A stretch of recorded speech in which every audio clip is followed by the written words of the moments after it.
This is the Bahamas Tonight, the Northern Edition. Good evening, all. I'm Shashina Roll. As always, it is so great to have you with us. Topping news, the government has extended the provision under the Hawksbill Creek Agreement for another interim period of 3 months. The first 6 months extension was granted last August after a committee was formed to put a position together on the way forward for the city of Freeport and Grand Bahama. After months of extensive meetings and consultations, that committee is now speaking publicly on its role and recommendations. Chairman of the Hawksbill Creek Agreement Review Committee, Dr. Marcus Balfour, says they are satisfied that they have successfully performed their role in informing and educating licensees and the civil society on the provisions relevant to the Hawksbill Creek Agreement, opening the dialogue and giving its recommendations to the government. We were so impressed, one, with the consultations that were conducted in this room over the 3-month period, and of course the town meetings. The licensees, civil society were all fully engaged. Everybody, the committee's consultations and the town meetings were open to everybody in the community. Some individuals, most individuals who were interested came and made presentations and or sent in position papers. The committee was appointed in March of last year and had a tedious task of hosting 4 town meetings from east to west on Grand Bahama. Bethel says those meetings were fruitful as many gave their input and some took it even further. Coming out of some of those meetings were ideas that are now being implemented to stimulate economic activity in West End, in the West Grand Bahama in particular, and of course East End is working on its mainly heritage tourism in those areas.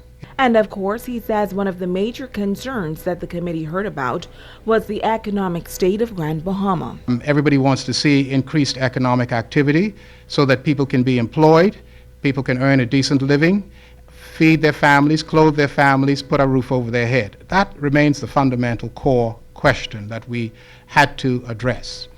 I would say second to that would be the other core issue, which is the question of how things are done in Freeport in terms of the governance structure, the way the port is run, whether they could be doing more or not, some people were very happy, but I would say the majority of people had concerns about the governance structure. The committee's extensive recommendations to the government was presented back in June, which include extension of the expiring tax concessions.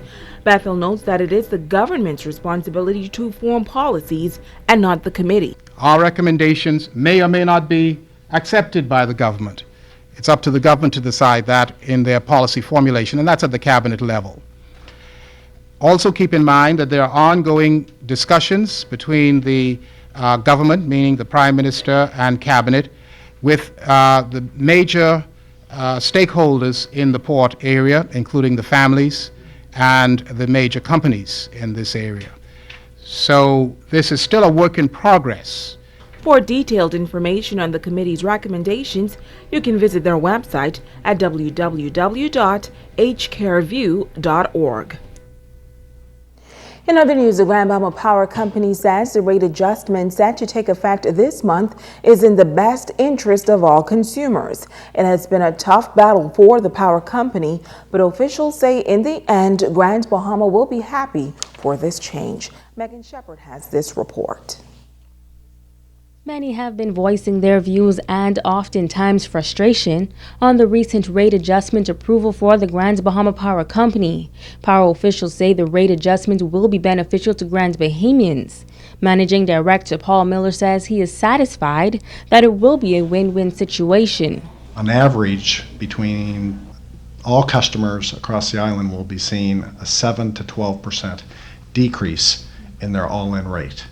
Some customers associated with that, there's a very slight increase associated with the base rate, but what we want consumers to understand is the total price for power that is paid is comprised of 2 pieces, a base rate and a fuel charge. So that's what we consider that slight increase in the base rate is significantly offset by the changes that have been made associated with the fuel charge. Many have also noted that the island has the highest rate of power in the country compared to the only other provider, BEC. Miller says while it's a common comparison, it is an unfair one. To do a proper comparison, you really have to look at the standards, the business standards that we are working towards, and that could be related to financial measures. It could be related to the reliability of the power supply. It could be safety, environment, etc. BEC is losing somewhere in the vicinity of $30 million on an annual basis. So there are degrees of subsidization that are taking place, whereas we do not operate from that perspective as a private business. The power company uses a fuel hedging program that Miller contends is positive from a stability and predictability perspective. He claims this system allows savings to be passed on to consumers. The hedging program, what that does, it allows us to take advantage of the low world market price for oil right now and purchase what we consider to be fairly cheap oil and start filling up the future oil tank based on these lower prices. It causes us to to stabilize the price of power, which we've been able to do. That's been one of our key objectives and strategies over the last 3 to 5 years. But also it allows consumers to be able to see a predictable cost of fuel. Megan Shepard, ZNS Network News. Well, the major supplier of power in the nation's capital now has a new management team. The Prime Minister is signing the deal between the newly formed Bahamas Power and Light Company Limited and Power Secure, which is expected to bring significant benefits to consumers. The top executive of the managerial union was on Grand Bahama today and spoke to a number of issues of national importance embodied in this historic move. Joan Davis-Roll has this story. As Grand Bahama Power Company prepares to implement its newly approved electricity rates here on Grand Bahama, residents in New Providence are witnessing an historic time. The deal has been sealed by the government as a new company takes over the management of the Bahamas Electricity Corporation, Power Secure. President of the management union at BEC, Clinton Minnis, while on Grand Bahama, spoke candidly about this historic move, and he commended the government for helping to revolutionize this vital sector. We are satisfied that the government has taken a bold initiative to help to reduce the cost of energy. Everyone is crying in Nassau about the cost of living and cost of doing business. Employers are concerned about whether it is sustainable, and so therefore we think this is a national issue that the government ought to be commended for. Now the process has started in real time. It is time now for us as Bahamians and as union leaders and workers to work with these persons who are coming in to help us with the skills and the strategies we need. If they're going to bring in $600 million through international financiers to help us, then we ought to be a part of that process to make sure that works for us in this country. Top priority, Minnis says, has been given to job security. We have gotten commitments from the government that, listen here, the government is not interested in putting people on the streets. As a matter of fact, with an unemployment rate nearing 15%, I don't know which government in his right mind can think about people being laid off unless you voluntarily want to separate yourself from the organization. So it wouldn't be considered as a job loss because you benefited in the process, you see? And so what they're saying is in the interim, there will be an assessment of what's happening in BEC, what is the human resource structure, what are the efficiencies going on, and to work with us in partnering to make sure that they get it right. I represent 107 managers. You know, some persons, they would love to be separated. If you're going to sweeten the pot, Bahamians love a sweet pot. You understand? And so I would encourage my managers to do their job. The veteran BEC executive also weighed in on the makeup of the new executive management team, saying that the government's decision speaks volumes. The present CEO, Mr. Jeff Wallace, has some 30-something years in power industry. Ronnie Brennan, a former trade unionist, he has been a part of the union movement. And so they have brought a wonderful mix of persons who understand industry. And that is what is so important, so that we can see how this model will work. These people have worked with Florida Power and Light, Georgia Power and Light, you name it. So they have the experience of running electrical utilities. The decision on the new executive chairman, Mr. Nathaniel Benaby, I thought it sent the right signal that we separate politicians from having the say in these companies. Joan Davis Roll, ZNS Network News. In other news, the National Health Insurance Secretariat heading back to Grand Bahama at the end of the week for 2 more meetings on universal health insurance. This Friday, health officials will meet at Mount Zion Baptist Church Hall, Jonestown at 6 p.m. and then in West End at 8 p.m. at the Mary Magdalene Parish Hall. Tonight, the Minister for Grand Bahama talks about the significance of NHI and what it could mean for residents of this island. Kimberly Mullings reports. The NHI Secretariat is getting ready for a second round of meetings to give Grand Bahama residents an idea of what can be expected under the National Health Insurance Program. Minister for Grand Bahama, the Honorable Dr. Michael Darville, says the government has been doing a lot of work at local healthcare facilities in preparation for NHI. McLeanstown. We're very pleased to announce to the residents that we have completely renovated the facility here. We've renovated the facility in Sweetens Key. We've renovated the old Hawksbill Clinic. We've renovated the 8 Mile Rock Clinic, and we're about to renovate the West End Clinic.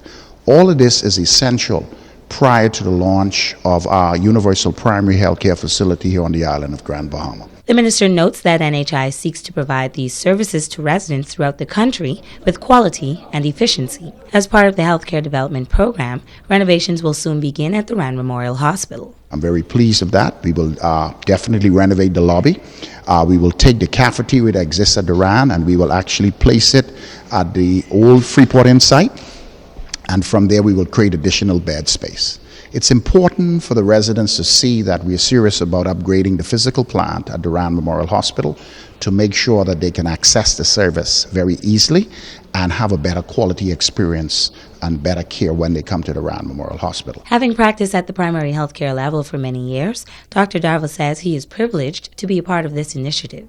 He says the government has worked on NHI for the past 3 years. We still need to do a lot more consultation with the general public, consultation with Bahamas Insurance Association, as well as the doctors, those who provide tertiary healthcare facilities services, as well as those who are at the primary healthcare levels. The first phase of NHI kicked off in January with registration. Once that is done, we'll move into phase 2, which is enrollment.